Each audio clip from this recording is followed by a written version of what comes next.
कल की तैयारी बेहतर है। अरे हेडिंग तो आज लगाए नहीं है, BP3 है ना आज। आज तो ब्लड प्रेशर 3 है। चलो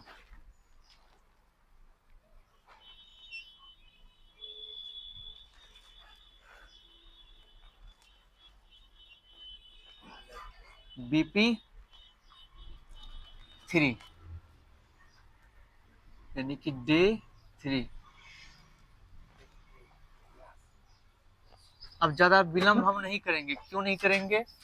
क्योंकि ऑलरेडी हम लोग लेट है, फिर 10th वाला आ जाएगा तो फिर प्रॉब्लम हो जाएगा आगे उन लोगों को। ये मॉडर्न पढ़ा रहे हैं, मॉडर्न मॉडर्न हिस्ट्री पढ़ा रहे हैं। सुनो, वैसे हमको शुरुआत प्राचीन से करना चाहिए, बट कोई दिक्कत नहीं है। ठीक है, हम पहले जो है मॉडर्न से स्टार्ट किए हैं, तो मॉडर्न जो पढ़ा रहे हैं, मॉडर्न में जो है कहीं को प्रॉब्लम पहले समझने में तो हो नहीं रही है, हो रही है नहीं हो रही है। तो इसमें उसमें क्या है, प्राचीन में ईसा पूर्व, ईसा के बारे में जानते हैं हम लोग, समय के बारे में जानते हैं, तो पहले इसका एक यूनिट कंप्लीट कर लेते हैं, फिर प्राचीन इतिहास में भी आएंगे हम, बहुत जल्द आएंगे, कोई दिक्कत नहीं है। हम बताएं, कछुए वाली चाल से चलते हो लेकिन छोड़ो नहीं, उसको पढ़ते रहो। हाँ, कहाँ तुम लोग चले गए? थोड़ा सा हम गए क्या इधर, तुम लोग गायब। अच्छा अच्छा, 1 मिनट, हेलो, हम थोड़ा सा फ्लैशबैक में चलते हैं। फ्लैशबैक में चलते हैं। हम लोगों ने स्टार्ट किया हिस्ट्री को, मॉडर्न हिस्ट्री को कहां से? भारत में यूरोपीय कंपनियों का आगमन से। ठीक है, जो भी यूरोपीय कंपनी भारत में आई उसके बारे में पढ़ना शुरू किए। पहला था पुर्तगाली ईस्ट इंडिया कंपनी, उसके बाद फिर आएगा डच ईस्ट इंडिया कंपनी, फ्रांसीसियो ईस्ट इंडिया कंपनी आएगा, तुम्हारा ब्रिटिश ईस्ट इंडिया कंपनी आएगा। अभी इसके बारे में आगे पढ़ेंगे, लेकिन फिलहाल जो हम लोग पढ़ रहे थे वो पढ़ रहे थे पुर्तगाल के बारे में, पुर्तगाली ईस्ट इंडिया कंपनी, यही ना। तो सभी यूरोपीय कंपनी ही तो है, जो भी तुम पढ़ रहे हो अभी सभी यूरोपीय कंपनी के बारे में आएगा। लेकिन फिलहाल हम लोग चल रहे हैं पुर्तगाली के बारे में पढ़ रहे थे, क्योंकि सबसे पहले पुर्तगाल के ही तो व्यापारी आए थे भारत। क्या नाम था पहले भारत पहुंचने वाले का? Vasco D gamma. कब आए थे भारत? थोड़ा 1900 ईस्वी नहीं छूटेगा? 1900 ईस्वी की बात करें, बताओ। 1498 ईस्वी में भारत आए थे, वास्को डी गामा आए थे ना। तो 1498 ईस्वी में भारत आए वास्को डी गामा। ठीक है, ये पहले ऐसे पुर्तगाल के यात्री थे जो भारत आए थे 1498 ईस्वी में। बताओ, कुछ बातें और हम पूछ लेते हैं कि जब पुर्तगालियों का भारत के साथ संबंध स्थापित हुआ व्यापार को लेकर, तो उस समय हमको पहले ये बताओ, पुर्तगाली ईस्ट इंडिया कंपनी की स्थापना कब हुई थी? 1498 में ही हुई थी। जिस समय वास्को डी गामा भारत आए तो उस समय पुर्तगाली ईस्ट इंडिया कंपनी की स्थापना हो चुकी थी। ठीक है, उसके बाद इसका आगमन हुआ 1498 ईस्वी में भारत में ही। पहला यूरोपीय कंपनी यही आई, पुर्तगाली। भारत सबसे अंतिम में भी यही गई है भारत से। अब इसका मतलब सबसे अधिक वर्षों तक यही रही भारत में। 15वीं शताब्दी में अगर बात करें, 15वीं शताब्दी की, जिस समय यूरोप महादेश के दो देश, कौन कौन? पुर्तगाल, इन दोनों ने क्या, किस चीज की जिम्मेदारी लिया? भौगोलिक खोज की। किस चीज की? भौगोलिक खोज की। सबसे पहले स्पेन के यात्री, स्पेन के या पुर्तगाल के? पुर्तगाल के। पहले कौन पुर्तगाल के आए थे खोज के लिए? Bartholomew Diaz. पुर्तगाल के सबसे पहले हिम्मत किया पुर्तगाली यात्री ने, बार्थोलोम्यू डियाज ने, जो चला निकला तो था भारत को खोजने के लिए, लेकिन वो किसको खोजा? कैफ ऑफ गुड होप को खोजकर वापस चला गया। उसके बाद स्पेन के कौन यात्री आए? कोलंबस ने भारत को खोजने के बदले किसको खोजा? अमेरिका को क्या कहा? वहां के लोगों को क्या कहा? रेड इंडियन कहा। कब खोजा था उन्होंने? अमेरिका का खोज कब किया था? 1492 ईस्वी में। कब? 1492 ईस्वी में कोलंबस ने अमेरिका का खोज किया, इस तरह हम कह सकते हैं। फिर 1498 ईस्वी में वास्को डी गामा ने भारत के लिए अपना समुद्री मार्ग का खोज किया? किसकी सहायता से? प्रदर्शक अब्दुल मुनीत की सहायता से। किसकी सहायता से? ठीक है, बहुत अच्छा। समुद्री मार्ग की खोज किया। सबसे पहले जो वास्को डिगामा है वो भारत के पश्चिमी क्षेत्र में आया। पश्चिमी क्षेत्र में बता सकते हो कौन सा क्षेत्र था? कालाकट स्थान केरल का था वो। किस तट पर? तट की बात कर रहे हैं, मालाबार तट। तट तो वही है, मालाबार तट, वहां पे। बहुत अच्छा। और वास्को डिगामा का स्वागत करने के लिए केरल के राजा कौन आए थे? जैमोरिन आए थे। और बताओ इसका विरोध किसने किया था? अरब के मूल व्यापारियों ने। किसने? अरबी के मूल व्यापारियों ने इसका विरोध किया कि ये तो आप अच्छा नहीं कर रहे हैं। पहले आपका बिजनेस व्यापार मेरे साथ चल रहा था, अब आप नए इंसान के साथ व्यापार जोड़ रहे हैं। यही जिंदगी में लागू होता है। तुम कितना भी अच्छा बिजनेस करो किसी के साथ, वो देखेगा इससे ज्यादा मुनाफा नहीं हो रहा है, तुमको छोड़ के दूसरे के साथ व्यापार करना शुरू। सिर्फ व्यापार ही नहीं, बहुत कुछ जिंदगी में ये नियम लागू होता है।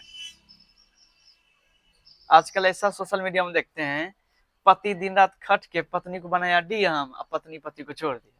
राधे राधे। हटाया, लेकिन ऐसा बहुत सारी पत्नियां हैं जिसको पति दिन रात एक करके मेहनत करके बनाया, किसी को आईपीएस, किसी को डीएम, आईएएस, और उसी पति को छोड़ दिया। देख रहे हो क्या हो रहा है? सोच समझ के तुम लोग ऐसा काम करना। रोटी बेल रहा है, बेलने दो। ढेर दिमाग लगाओगे, इसीलिए तुम लोग को भी कह रहे हैं पहले कुछ कर लो अच्छे से, पढ़ लिख कर कोई बढ़िया सा जॉब ले लो, अपने पैरों पे खड़े हो जाओ। ठीक है? तो जैमोरिन ने जो है, जैमोरिन, इन्होंने किसका स्वागत किया? वास्को डिगामा का। और इसका विरोध किया अरब के मूल व्यापारियों ने। भारत आने वाला दूसरा पुर्तगाली यात्री का नाम बताओ। अल्ब्रेस कैब्राल। क्या नाम था? बताए थे, भूलोगे? याद है? अभी कुछ और चीज है जो कि हम तुमको बोले थे भूलोगे, और अभी हमको पूछेंगे। रुको ना पहले। अल्ब्रेस कैब्राल जो था, ये कौन था? दूसरा पुर्तगाली यात्री था जो कि भारत आया। भारत कहाँ आया था ये? भारत, हाँ सॉरी, भारत आने वाला दूसरा पुर्तगाली यात्री को नहीं आया तो स्पेन का था ना। ये 1500 ईस्वी में भारत आया था। कब आया था? इन्होंने खोज किसका किया था? ब्राजील का। ध्यान देना, भारत तो ये आया, लेकिन उस क्रम में इन्होंने ब्राजील का खोज किया था, ये बताए थे। भारत आने के क्रम में इन्होंने ब्राजील का खोज किया था। तो इसका मतलब हम ये कह सकते हैं कि 1500 ईस्वी में अल्ब्रेस कैब्राल ने भारत आने के क्रम में या भारत से जाने के क्रम में ब्राजील का खोज किया। ब्राजील का खोज करता कौन? अल्ब्रेस कैब्राल। कब? 1500 ईस्वी में, यानी कि वास्को डिगामा के आने के 2 साल बाद, क्योंकि वास्को डिगामा तो 1498 में, और ये 1500 में। ज्यादा अंतर तो है नहीं, 2 साल का अंतर है। धूप लग रही है यहाँ, जो आगे आ गया। जो धूप में क्यों बैठे हो? इधर भी जगह, यहाँ भी आ जाओ, बैठ जाओ। पीछे वाले उसको धूप लग रही है, आ जाओ आगे, क्या दिक्कत है? वास्को डिगामा, ठीक है, आगे सुनो। जब वास्को डिगामा 1498 ईस्वी में भारत आए, तो उस वहां से जाने के क्रम में तुमको बताए थे, जो जहां जाता है वहां के मशहूर चीजों को लेकर आता है। तो यहाँ केरल का मशहूर मसाला, तो वास्को डिगामा मसाला लेकर गया, बेचा, 60 गुना मुनाफा हुआ। अच्छी बात है। तो उनका मन में ये चला, खलबली मचा, क्यों ना भारत के साथ मसालों का व्यापार किया जाए। पुर्तगाली बाजार में उन्होंने बेचा था मसालों को। तो ये अब पुर्तगालियों का ना ये लक्ष्य बन गया कि भारत के साथ मसालों का हम व्यापार करेंगे। क्या करेंगे? व्यापार करेंगे।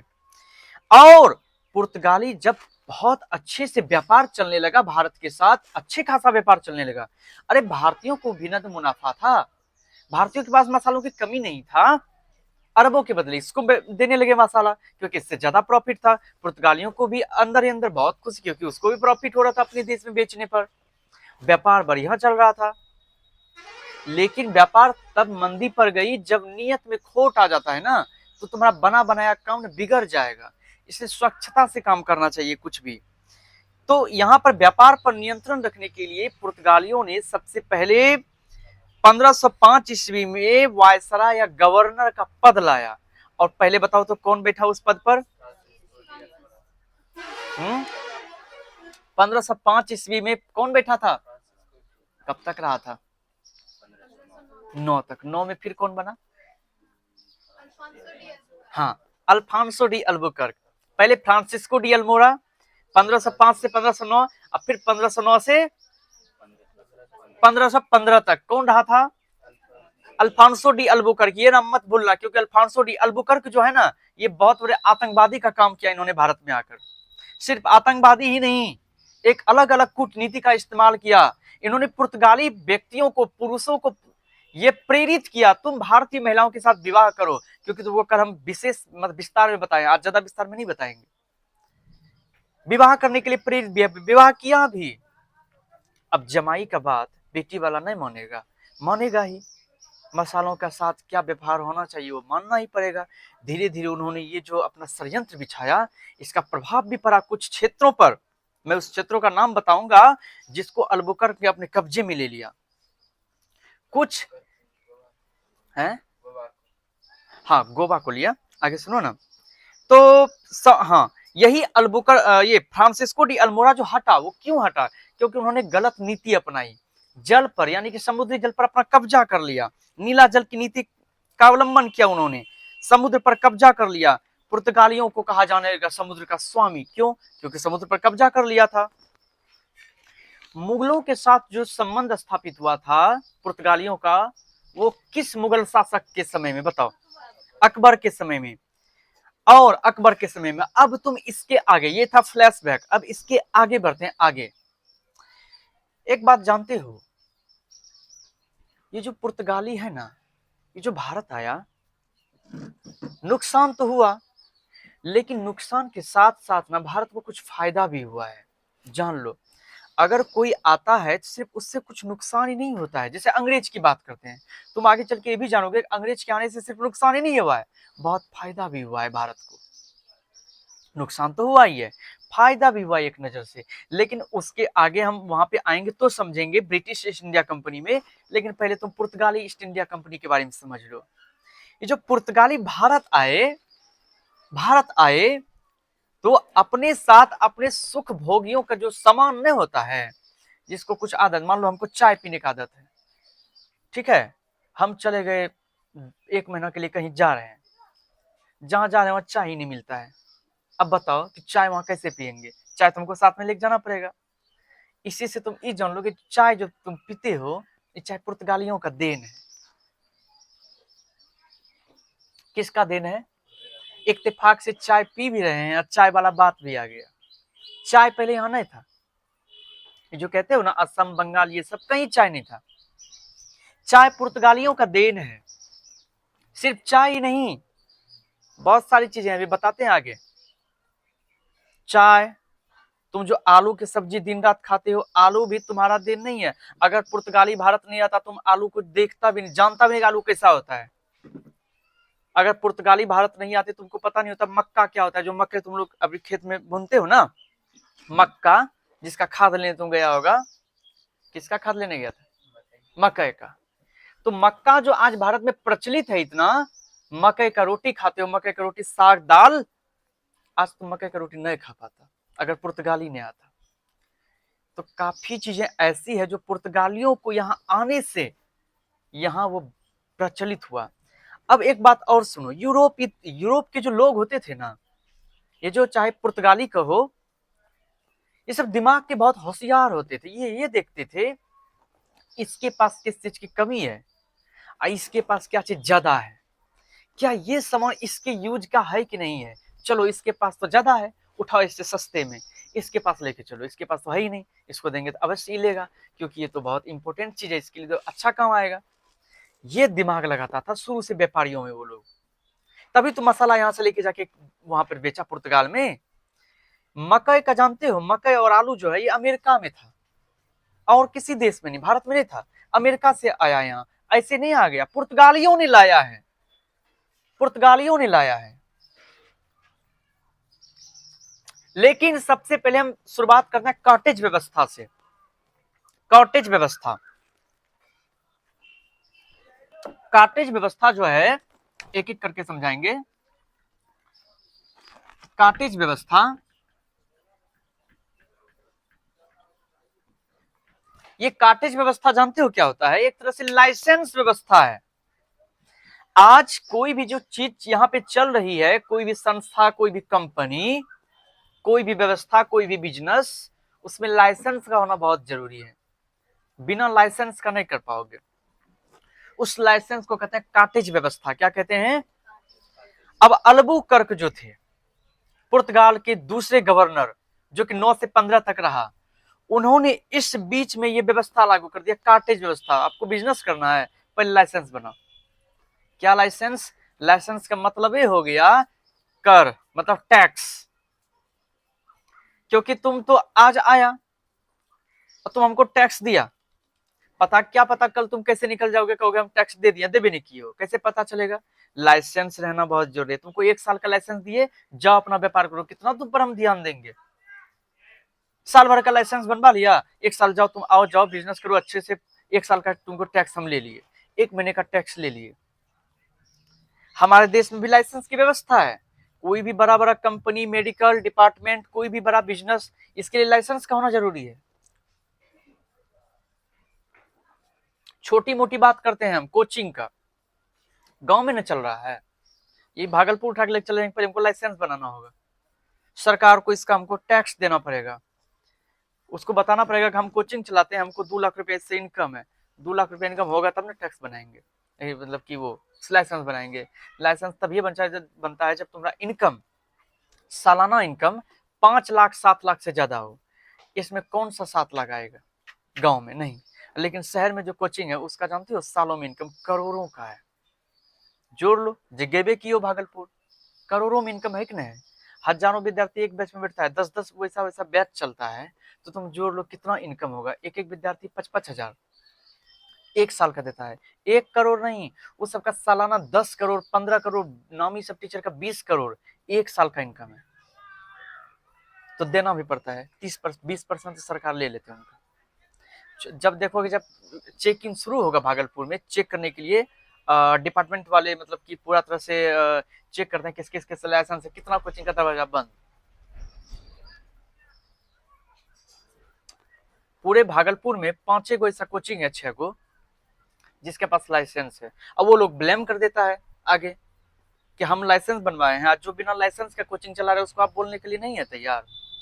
जब आएगा सब कोचिंग बंद, छोटा मोटा कोचिंग जो है ना, सबका दरवाजा बंद। हम लोग जाते थे, देखते थे आज कोचिंग बंद, फोन करते, सर कोचिंग बंद है, आज पढ़ाई नहीं होगा। वैसे हम लोग जिस कोचिंग में पढ़ते थे वो सब थोड़ा सा ब्राउंड कोचिंग ही था, लेकिन जब शुरुआत में गए थे ना, एक आध को छोटा मोटा कोचिंग में गए थे, तो पता चलता था उस सबका लाइसेंस ही नहीं है। जिसका अच्छा, ये होते रहता है। चलिए, तो चाय पुर्तगालियों की देन है, कार्टेज व्यवस्था जो लाइसेंस है ये भी किसका देन है? पुर्तगालियों का देन है। रुको रुको, कहोगे लाइसेंस कौन सी बड़ी बात है सर, लाइसेंस तो कोई भी दे सकता है। और कुछ बढ़िया किया है, बढ़िया बताते हैं, आगे चलो। तो कार्टेज व्यवस्था की जो शुरुआत हुई भारत में, ये पुर्तगालियों ने किया। किसने किया? और जिस समय कार्टेज व्यवस्था लागू किया भारत में, उस समय भारत के जो मुगल बादशाह थे वो अकबर थे। कौन थे? अकबर थे। अब अकबर ने क्या किया? पुर्तगालियों से, अकबर ने पुर्तगालियों से अरब सागर में व्यापार करने के लिए कार्टेज खरीदा। अरब सागर में मैप बढ़िया वाला मंगवा रहे हैं। वैसे तो तुम लोग को इसी मैप से समझाए फिलहाल, लेकिन इस मैप थोड़ा सा ये हो चुका है, गड़बड़ा गया है। अच्छा वाला मैप मंगवाएंगे, गोल वाला ग्लोब भी आ जाएगा, तो वहां तुमको समझाएंगे और अच्छे से। हिंद महासागर के दूसरी ओर की बात कर रहे हैं हम, वहां पर अरब सागर की बात कर रहे हैं, जहां पर कि अकबर अपना व्यापार करना चाहते थे, अपना कुछ मतलब कि अपने सामान को जो है क्या कहते हैं उसको, ट्रांसपोर्ट करना चाहते थे यहां से वहां। तो उसके लिए उन्होंने क्या किया, उस समय वो उस जगह का मालिक था पुर्तगाली, तो उससे खरीदा कार्टेज, मतलब लाइसेंस। तो सबसे पहले अकबर, मुगल बादशाह अकबर ने कार्टेज खरीदा था। किससे खरीदा था? पुर्तगाली से खरीदा था। बोलोगे ना, पुर्तगाली से खरीदा था, पुर्तगाली से खरीदा था। अब दूसरा जो पुर्तगाली गवर्नर है 1509 ईस्वी से अल्फांसो डी अल्बुकर्क, वो 1515 तक रहा था इस पद पे। ये सब लिखाए थे ना, ठीक है। और बताओ, भारत में पुर्तगालियों का वास्तविक संस्थापक किसे कहा जाता है? कल बताए थे, वास्तविक संस्थापक जिन्होंने अपना वर्चस्व पूरी तरह से फैलाया, दूसरा ही तो है, अल्फांसो डी अल्बुकर्क, वही है। एक चीज और कल पढ़ाए थे, देखते हैं याद है कि नहीं है, बताओ। ये जो अल्बुकर्क है, इन्होंने 1510 ईस्वी में गोवा को छीन लिया था। अब कब्जा कर लिया था गोवा पर। किससे छीना था? सुल्तान यूसुफ आदिल शाह से। किससे? अच्छा, ये जो सुल्तान यूसुफ आदिल शाह है, ये कहाँ के सुल्तान थे? बाजीपुर कि बीजापुर? याद रखोगे ना? याद रखोगे कि नहीं रखोगे? हम तो याद नहीं रखेंगे, ठीक है, हम ही याद रखेंगे, तो तुमको इससे क्या फायदा होगा? मेरे याद रखने से तुमको फायदा नहीं होगा, और तुमको याद रखने से मुझे फायदा नहीं होगा। सबको अपना अपना याद रखने से अपना अपना फायदा होगा। तुमको याद खुद रहेगा तभी तो तुम वहां जाके लिख के आ पाओगे। मैं तो बता सकता हूं, एक चीज को 3 दिन रिपीट किया मैंने, क्यों? लंबे समय तक तुमको याद रहे। बात समझ रहे हो? मेरे गुरुजी ने हमें समझाया था, जब कुछ करने का मन करे ना, और जब हिम्मत हारने लगे कि बहुत बड़ा है, जैसे कि याद करो वो डायलॉग, बहुत ही ज्यादा वो डायलॉग हमको हिला देता है, नवाजुद्दीन सिद्दीकी का, जो कि फिल्म बना था मांझी दी माउंटेन, पहाड़ तोड़कर जो रास्ता बनाया था। क्या कहा उसमें जानते हो? जब तक तोड़ेंगे नहीं तब तक छोड़ेंगे नहीं।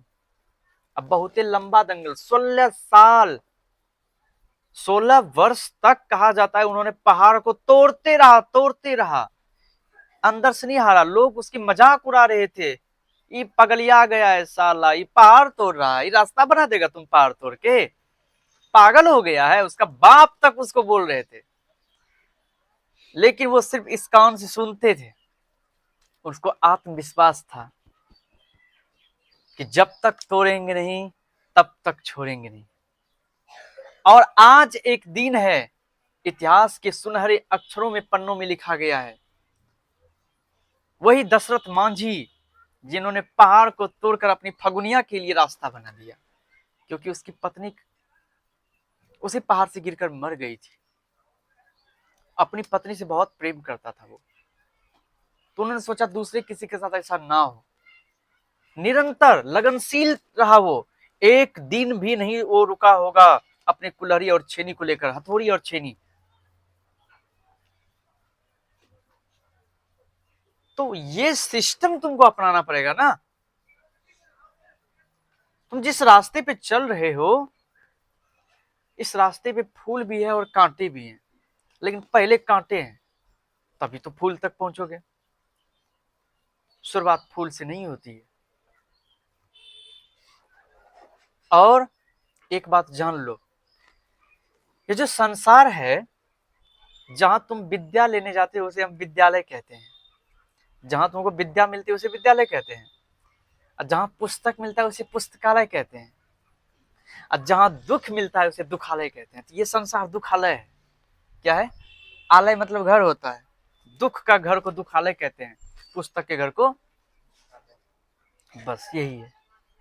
इस संसार में दुख परंपरा लगा रहेगा, उससे लड़ते रहो, हारना नहीं है। आगे सुनो।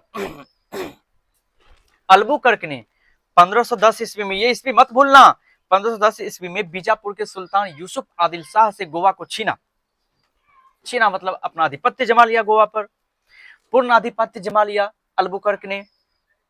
अच्छी बात है। पुरुषों को प्रोत्साहित किया था कि तुम विवाह करो भारतीय नारियों के साथ, जानते ही हो। अब यहां से आगे कुछ सुनो कि पुर्तगालियों ने जो है सिर्फ गोवा ही नहीं, गोवा, दमन व द्वीप, गोवा, दमन व द्वीप,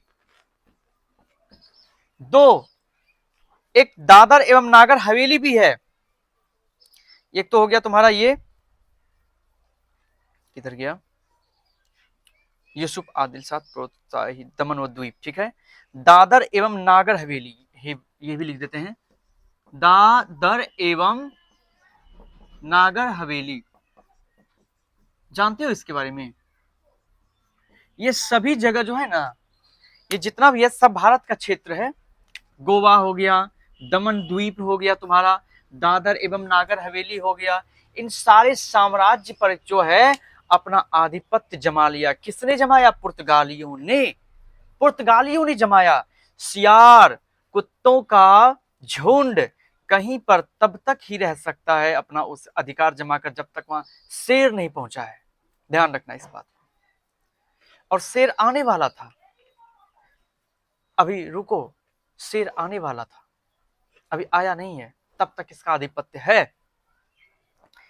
द नोटिंग द पॉइंट कि पुर्तगालियों का जो दबदबा है, ऐसे समझो ना, उपनिवेशीकरण किया इन्होंने। उपनिवेशीकरण इसको कहते हैं, उपनिवेशीकरण,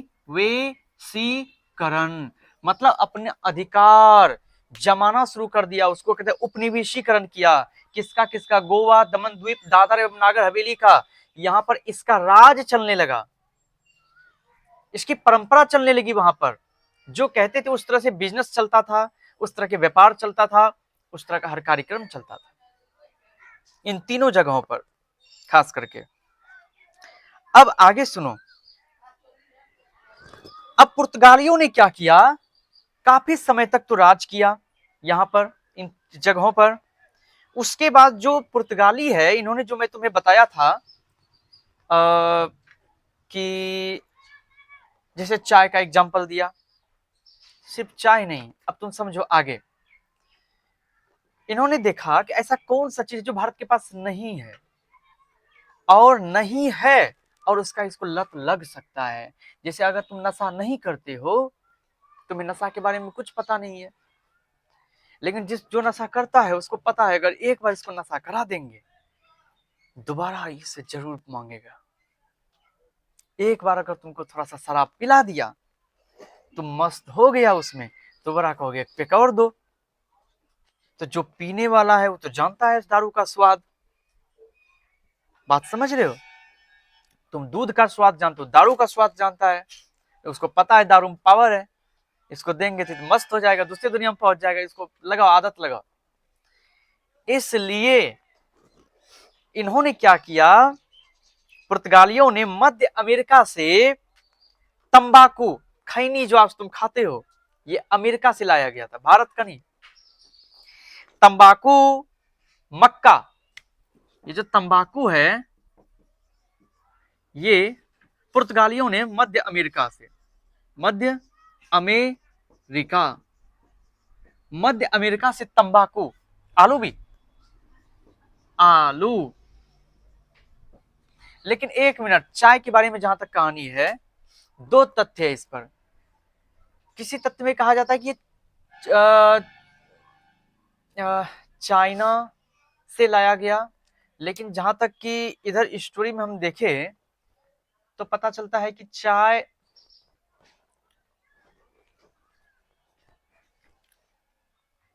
तंबाकू मक्का। तो हम आज प्रॉपर पता करेंगे कि पहली बार चाय जो है इसका उत्पादन हुआ कहां था।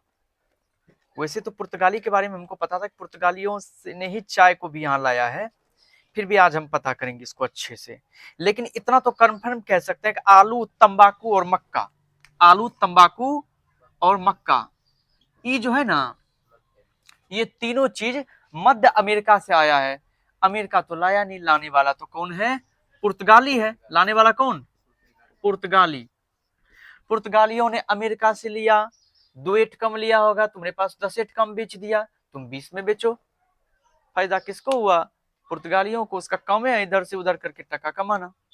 बात समझ रहे हो? तो उन्होंने देखा कि मक्का भारत में नहीं है, और सिर्फ यही नहीं देखा कि मक्का भारत में नहीं है, उन्होंने ये भी देखा कि भारत की मिट्टी में मक्का उपजाने की शक्ति तो है, लेकिन मक्का यहाँ नहीं है।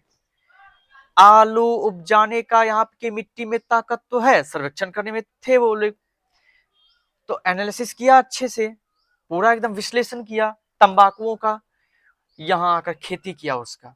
एक दो दिन के लिए नहीं ना आए थे कि साम्राज्य अपना बना लेना, घर बना लेना, समझते हो।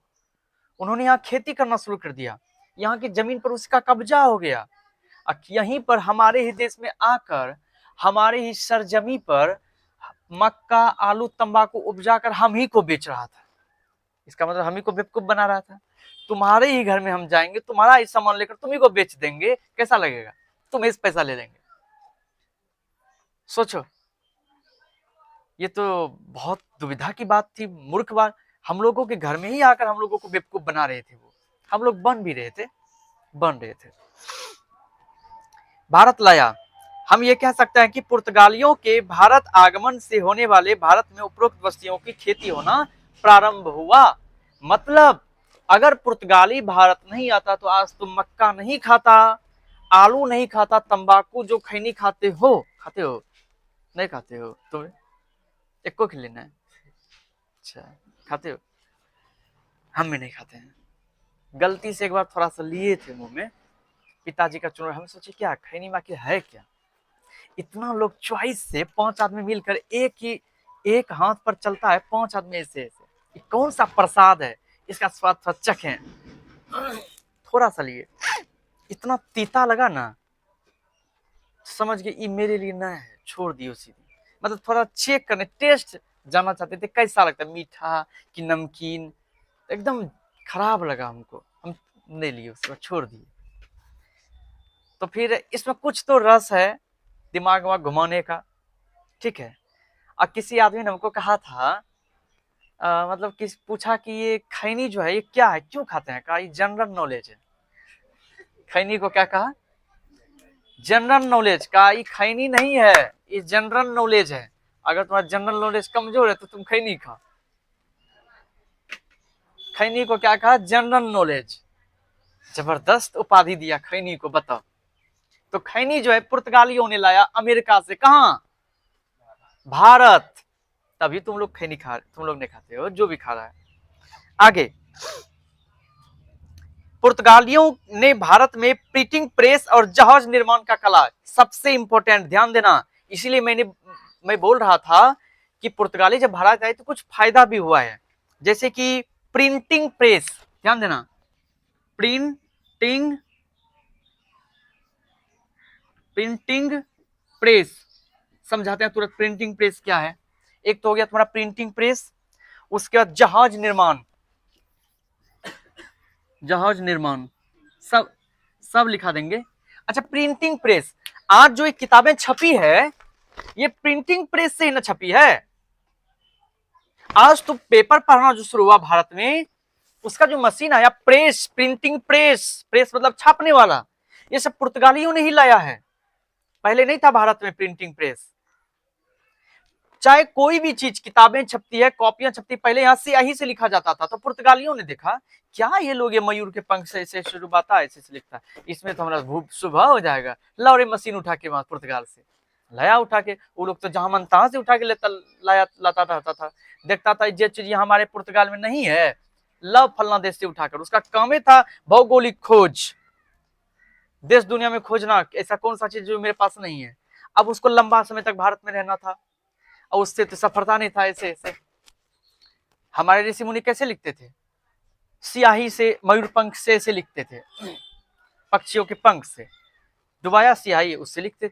उसको ये अच्छा नहीं लगा, क्या इसमें समय बहुत लगेगा और ठीक से रहता भी नहीं। तब उन्होंने प्रिंटिंग प्रेस लाया, पहली बार टाइपिंग से प्रेस स्टार्ट हुआ, छपना। तो मतलब हम कह सकते हैं कि भारत में प्रिंटिंग प्रेस की जो व्यवस्था है ये पुर्तगालियों ने स्थापित किया पहले, सर्वप्रथम। जहाज निर्माण, जहाज अर्थात नाव की बात, नाव पे चढ़े हो ना, पहले नाव नहीं था भारत में, जहाज। तो उसको लाने वाला भी पुर्तगाली ही है, ठीक है। तो हम ये कह सकते हैं कि उपरोक्त वस्तु जो है, जैसे तंबाकू, आलू, मक्का, इसकी खेती पुर्तगाली ने शुरू किया। यहाँ प्रिंटिंग प्रेस की व्यवस्था पुर्तगालियों ने ही भारत में स्थापित किया। जहाज निर्माण, जहाज को बनाना, आज इतना बड़ा बड़ा जहाज देखो, भारत के सबसे बड़े जहाज की बात होती है तो नाम आता है टाइटैनिक, जो कि जिस दिन लॉन्च हुआ उसी दिन डूब गया। दुनिया का सबसे बड़ा जहाज था टाइटैनिक, अगर आज वो जहाज होता तो शायद भारत का भविष्य भी कुछ और होता। लेकिन कहा जाता है कि दुनिया में सबसे बड़ा जहाज बना था। जो सुख सुविधा तुमको कहीं नहीं मिल सकता या मिल भी सकता है, वो सब टोटल सुख सुविधा तुमको उस जहाज में मिलता। 5 स्टार उस समय 1914 ईस्वी की बात है। ये 1914 से भी पहले का होगा, कंफर्म नहीं है, लेकिन ये टाइटैनिक जहाज की बात कर रहे हैं। थोड़ा सा जो क्रैशिंग हुआ, थोड़ी सी लापरवाही की वजह से टाइटैनिक जहाज पूरा डूब गया समुद्र में। बर्फ के सीले से ही टकरा गया रात के अंधेरे में, बहुत बड़े बर्फ के पहाड़ से टकराया, 2 भागों में टूट गया, टाइटैनिक डूब गया। आज भी समुद्र में टाइटैनिक है। इधर कुछ महीने पहले की बात है, 4 महान पुरुष टाइटैनिक के मलबे को देखने के लिए एक स्पेशल बोट में, एक स्पेशल पनडुब्बी में अंदर गया। पानी के प्रेशर से उसका पनडुब्बी अंदर में ही फट गया, अंदर में ही खत्म उसका चारों का कहानी। जो मरा वो तो मरबे किया, उसको देखने वाला जा रहा था, उसको देखने डूबे हुए जहाज को, वो भी मर गया अंदर में। बता, तो ये सब चीज है। चलिए, अच्छी बात है। वास्को डिगामा जो है ना, भारत में पहली बार कब आया था? वो 1498 में। उसके बाद 4 साल के बाद, जब 1500, पहली बात तो 1500 ईस्वी में जब कौन आया था? अल्ब्रेcht कैब्राल ना, 1500 ईस्वी में अल्ब्रेcht कैब्राल। उसके 2 साल के बाद फिर आ गया, कौन जानते हो? वास्को डिगामा दोबारा भारत आया 1502 ईस्वी में। कब आया? फिर तीसरी बार आया 1524 ईस्वी में।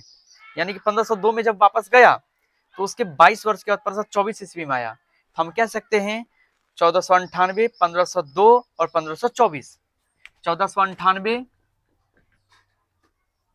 1502 और 1524, 3 बार वास्को डिगामा भारत आया है। पहली बार तो लिखा दिया, अब दूसरा तीसरा और लिखाना है। यहां तक हो गया। पुर्तगालियों ने हिंद महासागर में, फारस की खाड़ी में, हॉर्मुज में अपनी अड्डा बनाया अपना। अब अड्डा की बात करते हैं, थोड़ा सा और है, समझा देते हैं फिर लिखा देंगे। टाइम कितना हो गया होगा देखो तो, आज इसको कंप्लीट कर देंगे। ये मतलब कि ये पुर्तगाली ईस्ट इंडिया कंपनी खत्म हो जाएगा। कल डच ईस्ट इंडिया कंपनी पढ़ेंगे। डच ईस्ट इंडिया कंपनी कल ये शुरू होगा, कल ये खत्म हो जाएगा। फिर ब्रिटिश ईस्ट इंडिया कंपनी पढ़ेंगे। लेकिन मेरा मानना है कि पहले कल 10 मिनट का टेस्ट होना चाहिए ऑफलाइन। पुर्तगाली ईस्ट इंडिया कंपनी का टेस्ट कर लेंगे, क्योंकि आज तो खत्म हो जाएगा, लिखा भी देंगे। कल टेस्ट 10 मिनट का, ज्यादा टाइम नहीं देंगे, ऑब्जेक्टिव रहेगा। फिर डच ईस्ट इंडिया कंपनी शुरू करेंगे, खत्म होगा, डच और ब्रिटिश दोनों का एक साथ लेंगे टेस्ट। चलो आगे सुनो।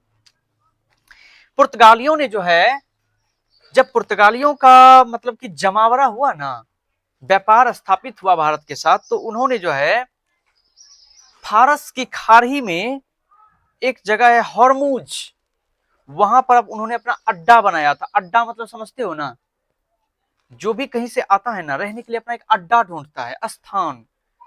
तो उन लोगों ने जो अपना स्थान है वो हिंद महासागर में, ध्यान से समझना है, हिंद महासागर, फारस की खाड़ी।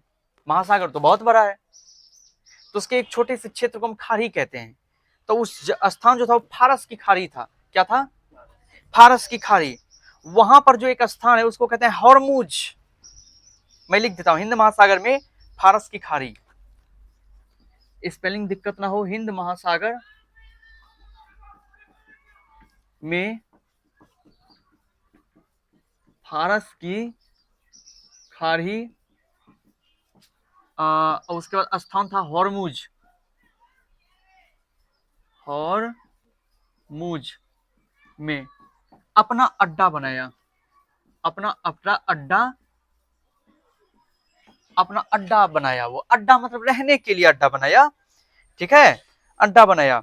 पुर्तगालियों को 1632 ईस्वी में होग्रली से खदेड़ने का श्रेय मुगल बादशाह शाहजहां को जाता है। एक स्थान था, ध्यान देना, हुग्रली, हुग्रली, हुग्रली। और पुर्तगालियों ने धीरे धीरे अपना कदम आगे बढ़ाना शुरू कर दिया, तो हुग्रली तक पहुंचा। भारत का ये क्षेत्र है हुग्रली। वहां पर अपना आधिपत्य जमाना शुरू किया, जमा भी लिया। जैसे गोवा, दमन द्वीप, दादर नागर हवेली, इन सब पे अपना उपनिवेशीकरण किया, अपना अधिकार जमाया। उसी तरह हुगली पे भी कर लिया था। लेकिन वहां के जो उस समय शासक थे, क्योंकि सबसे पहले शासक तो अकबर थे कि नहीं थे? बोलो। तो हुगली उस समय वहां के शासक थे मुगल बादशाह शाहजहां। कौन थे? मुगल बादशाह शाहजहां। तो मुगल बादशाह शाहजहां, जानते हो क्या किया इन्होंने? इन्होंने हुगली से जो है ना, इससे पुर्तगालियों को भगाया। किसको भगाया? पुर्तगालियों को खदेड़ दिया। खदेड़ मतलब समझते हो?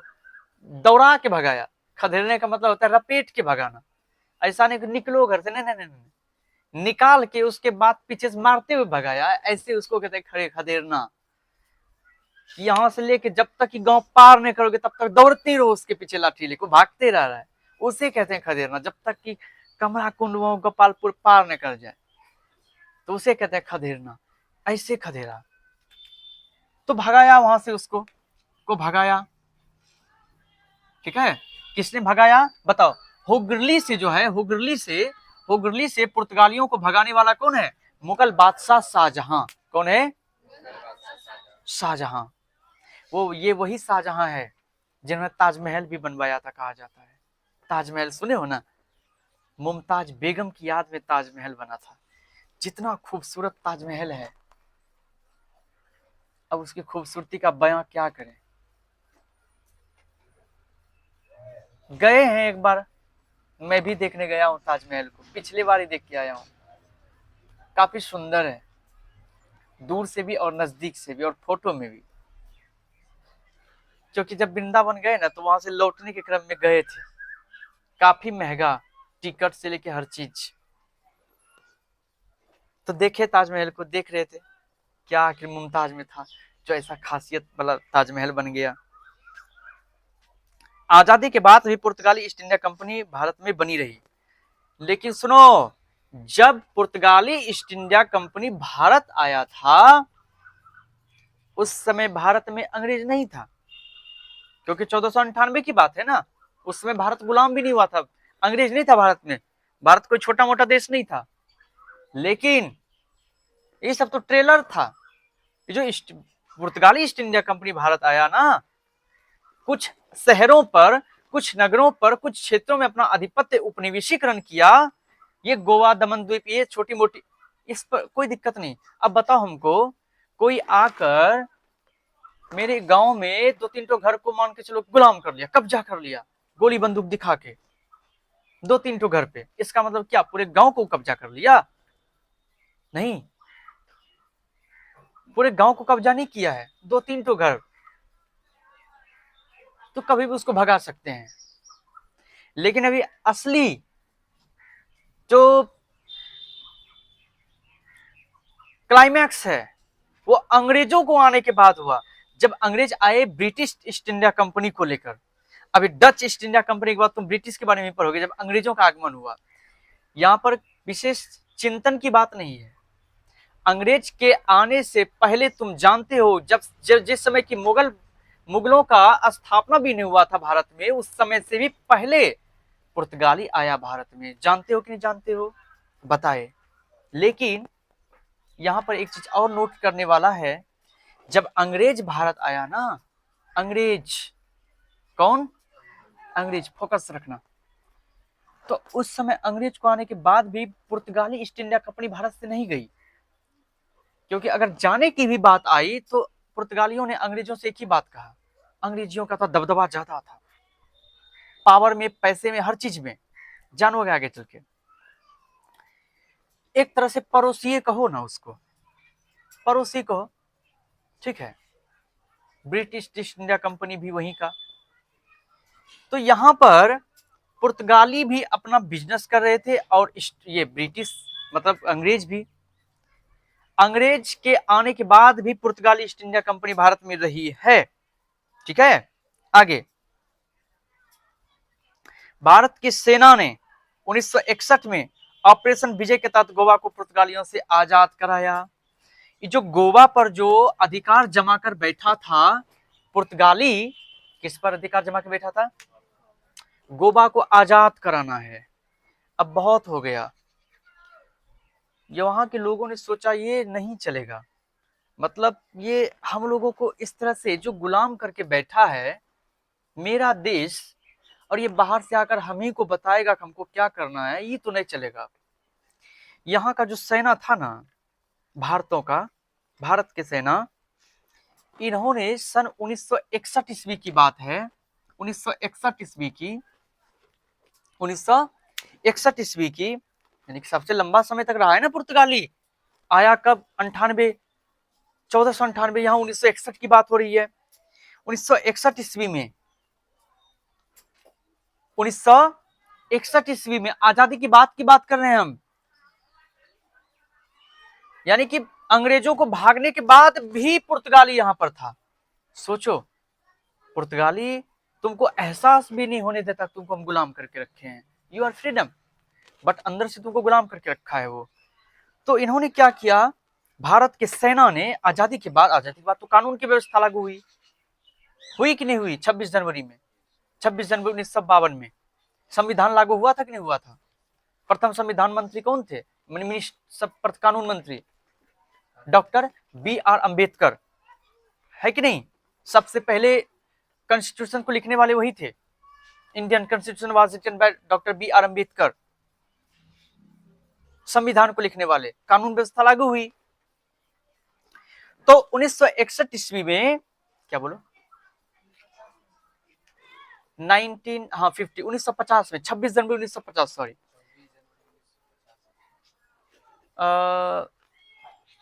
देखो लिखने का कार्यक्रम संपन्न हुआ था तभी, लेकिन लागू जो हुआ ना वो 26 जनवरी से, क्योंकि तभी से उस व्यवस्था को लागू किया गया।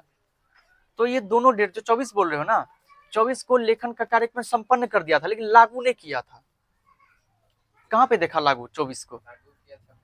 हाँ, 24 नवंबर 1985 को मतलब लिखा गया, 1948 को मतलब सब चीज हो गया था, वो बात तो सही है। इसमें 16 को अलग से अनुच्छेद जोड़ दिया। हाँ, फिर उसके बाद लागू हुआ था 26 जनवरी, हाँ 50 को, सॉरी हमको 52 निकल गया, 50 में। और तुम तो आजाद जानते हो भारत हुआ है 47 में, 1947 में 15 अगस्त को, ये भी जानते हो। खैर संविधान की बातें में अभी आएंगे, उसमें हम तो उसको थोड़ा विस्तार से भी हम लोग पढ़ेंगे, ठीक है। अभी फिलहाल हम लोग मॉडर्न में हैं, तो मॉडर्न के बारे में जानने का प्रयास करते हैं। तो पुर्तगालियों से गोवा को आजाद कराया गया। किसके द्वारा आजाद कराया गया? भारत के सेना के द्वारा। कराया गया नहीं कराया गया? ठीक है।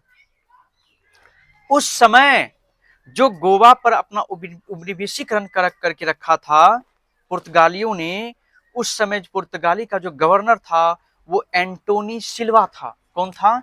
एंटोनी सिल्वा, एंटोनी सिल्वा, ध्यान रखना इस बात को।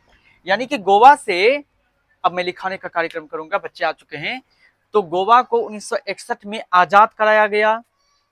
किसने आजाद कराया? अपनी भारत की सेना ने। एक का तो नाम ले नहीं सकते हैं। उस समय गोवा पर, गोबर बोल दिया हम, गोवा पर एंटोनी सिल्वा का अधिकार था, आधिपत्य था। तो एंटोनी सिल्वा 1961 की बात है, आजाद कराया इसको, समझ गया? ठीक है, अब मैं इसको लिखाने का कार्य करता हूं। लिखो, कहां तक हुआ था पॉइंट बताना? बीजापुर के सुल्तान यूसुफ आदिल शाह से गोवा छीन लिया। आगे लिखो। तब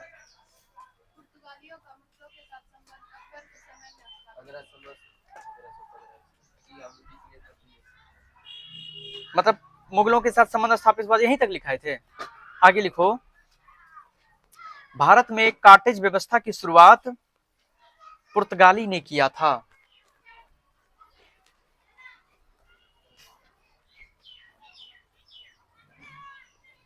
भारत में कार्टेज व्यवस्था की शुरुआत पुर्तगाली ने किया था।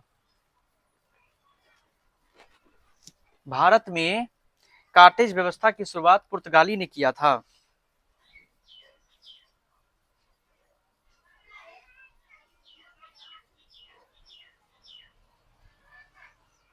लिखा।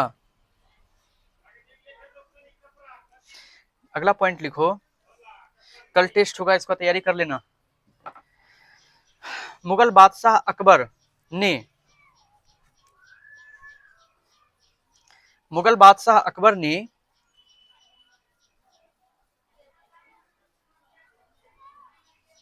पुर्तगालियों से मुगल बादशाह अकबर ने पुर्तगालियों से अरब सागर अरब सागर में व्यापार करने के लिए अरब सागर में व्यापार करने के लिए काटेज खरीदा था। अरब सागर में व्यापार करने के लिए काटेज खरीदा था। लिखा।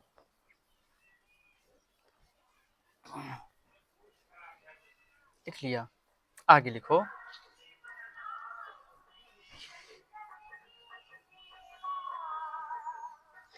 दूसरा पुर्तगाली गवर्नर, ये लिखाए थे क्या 1509 से 1515 तक रहा था? नहीं, लिखो दूसरा पुर्तगाली गवर्नर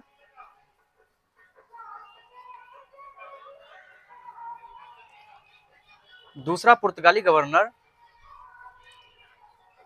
बनकर 1509 ईस्वी में अल्फांसो डी अल्बुकर्क आया।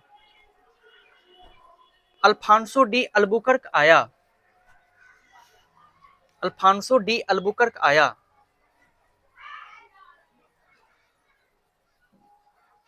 कौन आया? अल्फांसो डी अल्बुकर्क आया, जो 1515 ईस्वी तक इस पद पर रहा।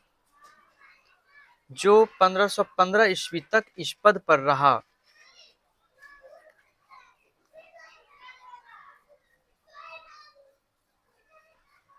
लिखा। आगे नेक्स्ट पॉइंट लिखो, अल्बुकर्क को भारत में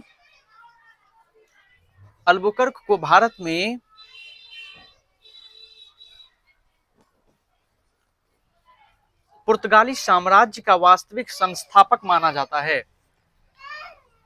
पुर्तगाली साम्राज्य का वास्तविक संस्थापक माना जाता है। वास्तविक संस्थापक माना जाता है।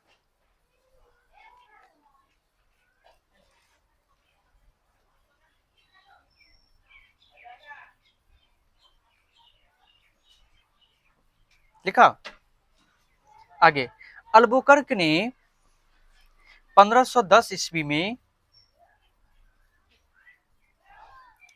सब कल नहीं लिखाए थे क्या? कल लेकिन पढ़ाए तो थे, लिखाए नहीं थे। अल्बुकर्क ने 1510 ईस्वी में बीजापुर के सुल्तान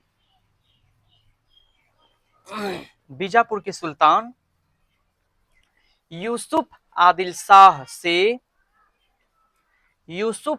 शाह से गोवा को छीन लिया।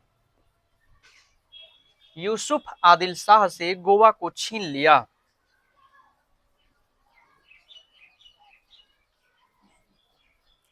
यूसुफ आदिल शाह को गोवा से छीन लिया।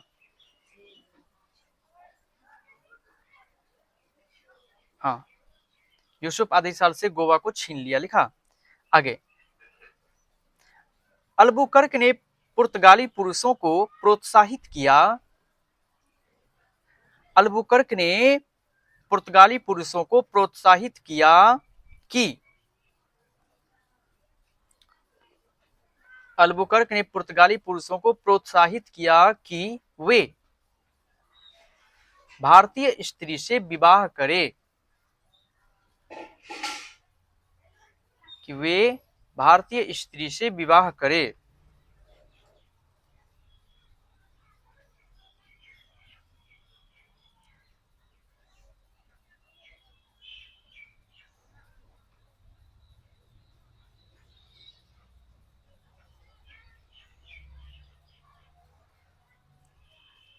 आगे, पुर्तगालियों ने गोवा, दमन व द्वीप, दादर एवं नागर हवेली का उपनिवेशीकरण किया।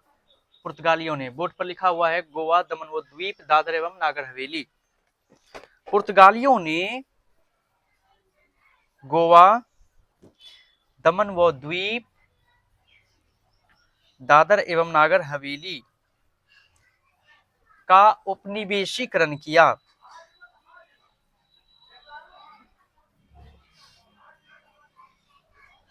आगे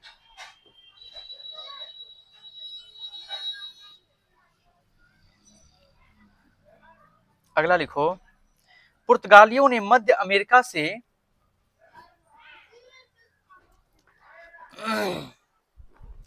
तीन क्लास लगा सिर्फ ईस्ट इंडिया इसका कंप्लीट करें। पुर्तगाली का, पुर्तगालियों ने मध्य अमेरिका से आलू, तंबाकू, मक्का, पुर्तगालियों ने मध्य अमेरिका से आलू, तंबाकू, मक्का भारत लाया।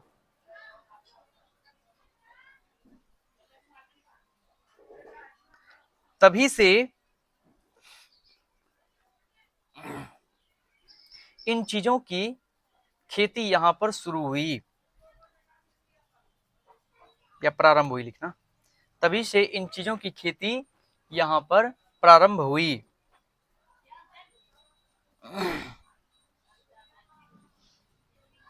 आगे, पुर्तगालियों ने भारत में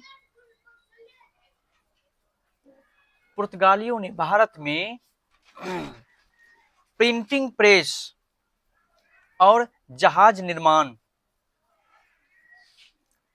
पुर्तगालियों ने भारत में प्रिंटिंग प्रेस और जहाज निर्माण कला, पुर्तगालियों ने भारत में प्रिंटिंग प्रेस और जहाज निर्माण कला का विकास किया।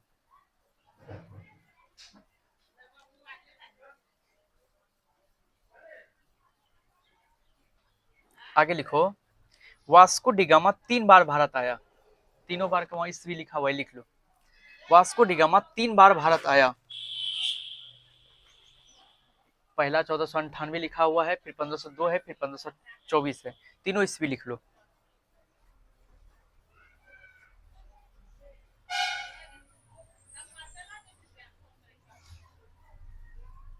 लिखा, यहाँ पे लिखा हुआ है 1498, 1502, 1524।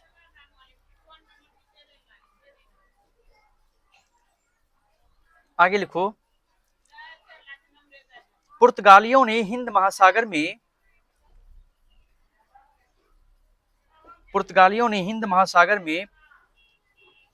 फारस की खाड़ी में पुर्तगालियों ने हिंद महासागर में फारस की खाड़ी में हॉर्मुज में अपना अड्डा बनाया था।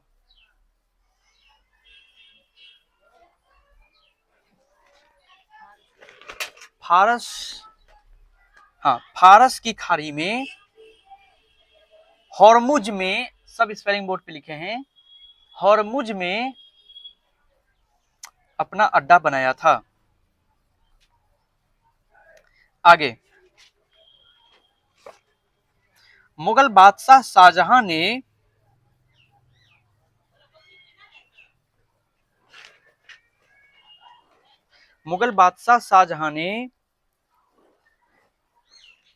सन 1632 ईस्वी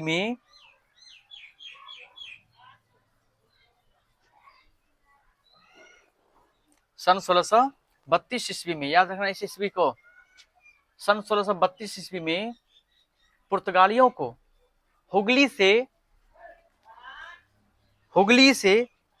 या हुगली इसको हुगली या हुगली बोलते हैं, तो हुगली लिख लो ना। हुगली से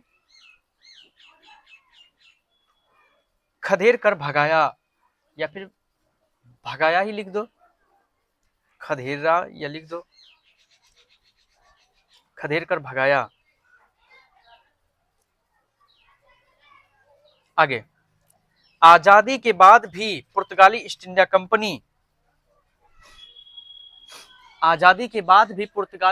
कंपनी भारत में बनी रही।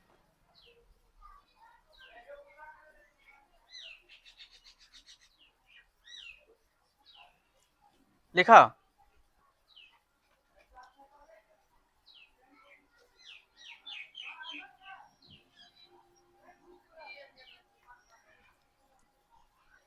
अगला, भारत की सेना ने 1961 ईस्वी में, भारत की सेना ने 1961 ईस्वी में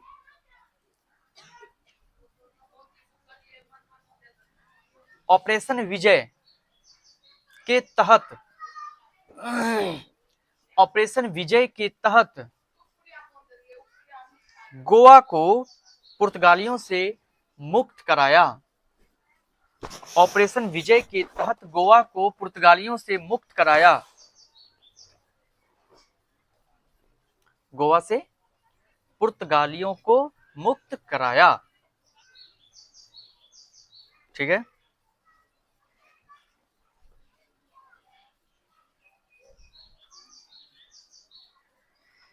आगे 1961 के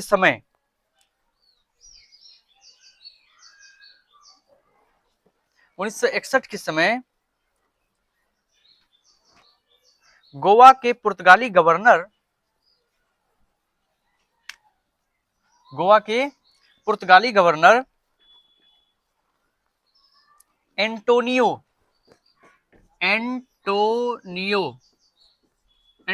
सिल्वा, एंटोनियो सिल्वा हुआ करते थे। एंटोनियो सिल्वा हुआ करते थे।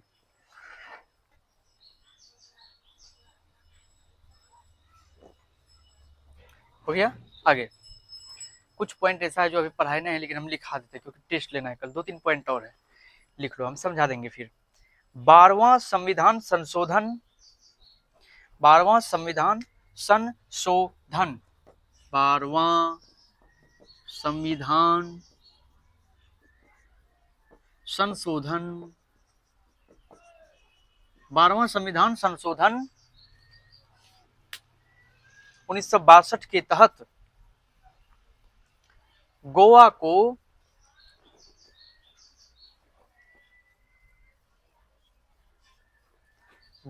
केंद्र शासित प्रदेश का दर्जा दिया गया।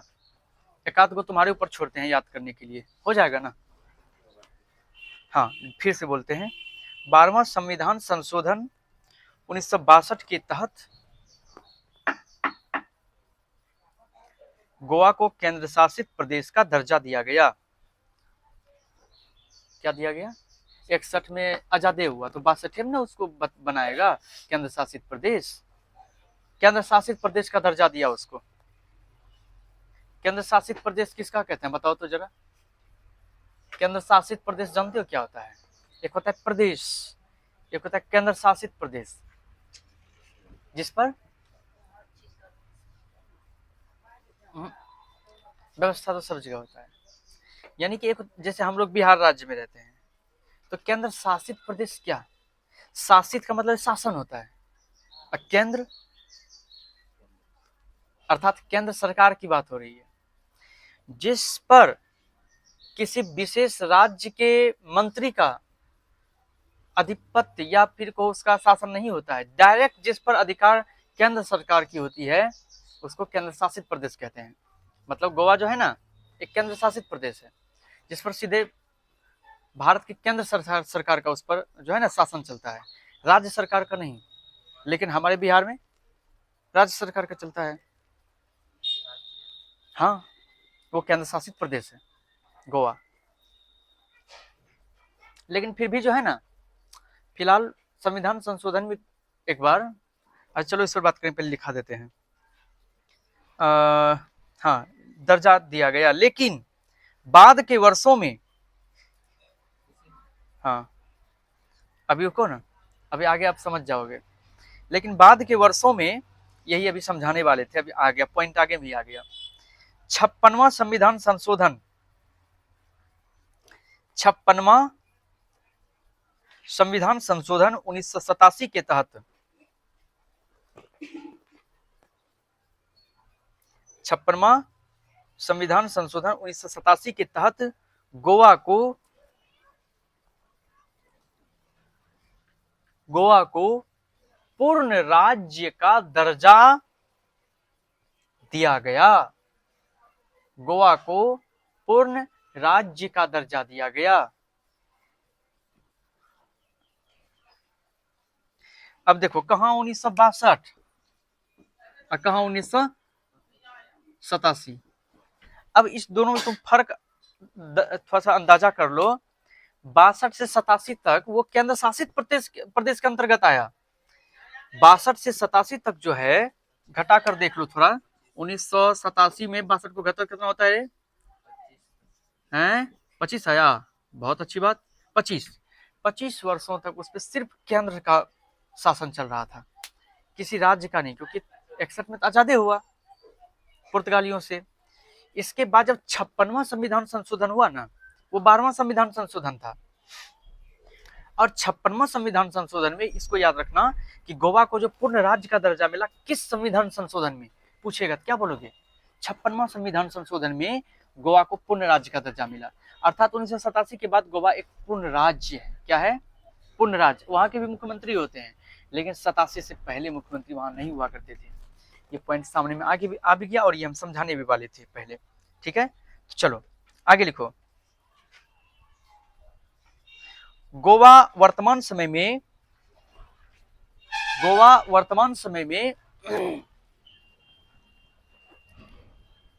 क्षेत्रफल के आधार पर भारत का सबसे छोटा राज्य है। गोवा वर्तमान समय में क्षेत्रफल के आधार पर भारत का सबसे छोटा राज्य है।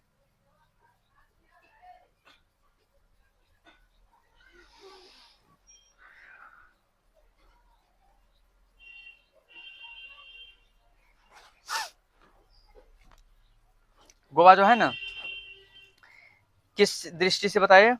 क्षेत्रफल के आधार पर भारत का सबसे छोटा राज्य है। क्षेत्रफल के आधार पर बात, क्षेत्रफल की अगर करें, सबसे छोटा राज्य है गोवा। वहां का क्षेत्र बहुत, मतलब सबसे छोटा है उस राज्य का। एक लास्ट पॉइंट और मैं लिखाना चाहूंगा कि जो ब्रिटिश ईस्ट इंडिया कंपनी है, लिखो ब्रिटिश, ये ब्रिटिश नहीं, ये लिखो पुर्तगाली ईस्ट इंडिया कंपनी को, पुर्तगाली ईस्ट इंडिया कंपनी को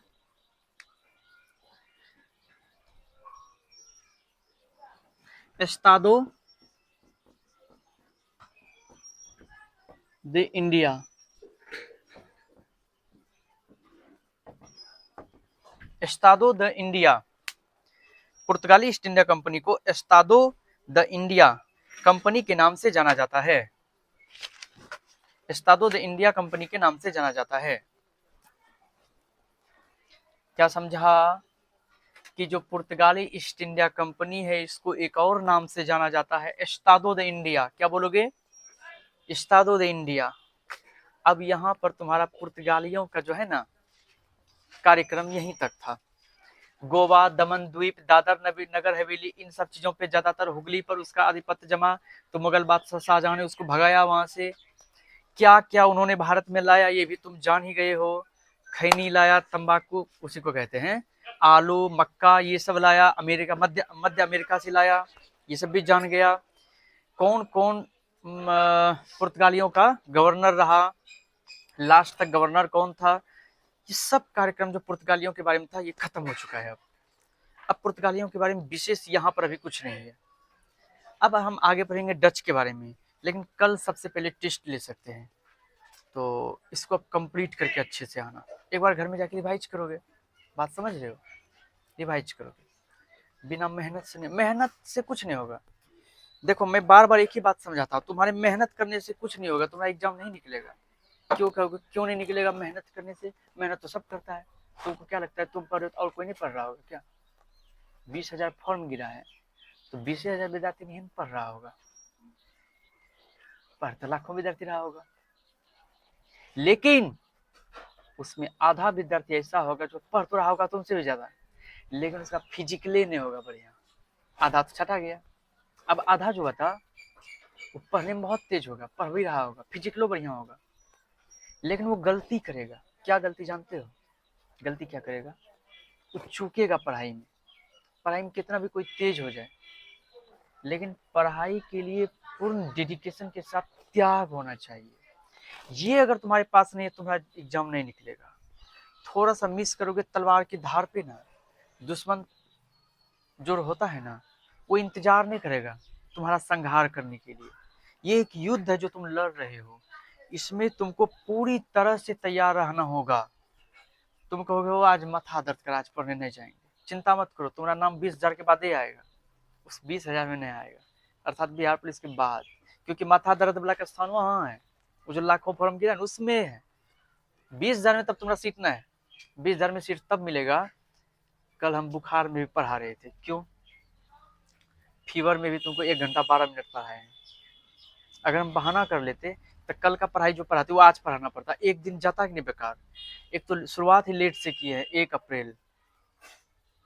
तो ये डेडिकेशन, समर्पण पूर्ण जब तक तुम्हारे पास नहीं आएगा, तो वर्दी पहनने की जो लालसा है ना उसे त्याग दो, भूल जाओ तुम बिहार पुलिस बनोगे।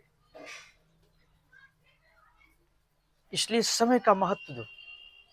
अभी कुछ नहीं पढ़े हो, अभी तो हिस्ट्री स्टार्ट हुआ है तुम्हारा, वो भी थोड़ा सा पढ़े हो। अभी 1-2 दिन और पढ़ो, उसके बाद और सारा विषय के बारे में बताएंगे।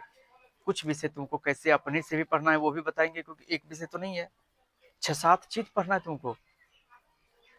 ज्योग्राफी पढ़ना है, हिस्ट्री तो पढ़ाइए है, ज्योग्राफी पढ़ना है, इकोनॉमिक्स पढ़ना है, सिविक्स पढ़ना है, उसके बाद साइंस में फिजिक्स केमिस्ट्री बायोलॉजी पढ़ना है, मैथ पढ़ना है, इंग्लिश पढ़ना है, हिंदी पढ़ना है। तो आधा तो तुमको अपने से कैसे पढ़ना है वो बताएंगे, बाकी यहाँ पर को क्या क्या चीज तुमको कंप्लीट करके देंगे, जो बोरिंग है, जो ज्यादा जल्दी नहीं तैयारी होता है वो सब बताएंगे। लेकिन करोगे तब, ऐसे नहीं होता है, समझा बात को? अब आज के लिए इतना ही, तैयारी करो। 2 दिन हुआ है, 3 दिन ना, आज 3 दिन क्लास हुआ है। 3 दिन की क्लास में हम लोग क्या नाम है, पुर्तगाली ईस्ट इंडिया कंपनी को खत्म कर दिए, कल डच को भी खत्म करेंगे, कोशिश रहे। अच्छा 1 मिनट, तुम लोग का टाइम चेंज कर दे क्या? सुबह में 7 बजे वाला टाइम है उसको 8 कर दें, या 8:30 रहेगा ठीक, क्योंकि 10वां वाला आ जाता है, सबको स्कूल जाना, तो लोग स्कूल जाने वाले नहीं ना हो।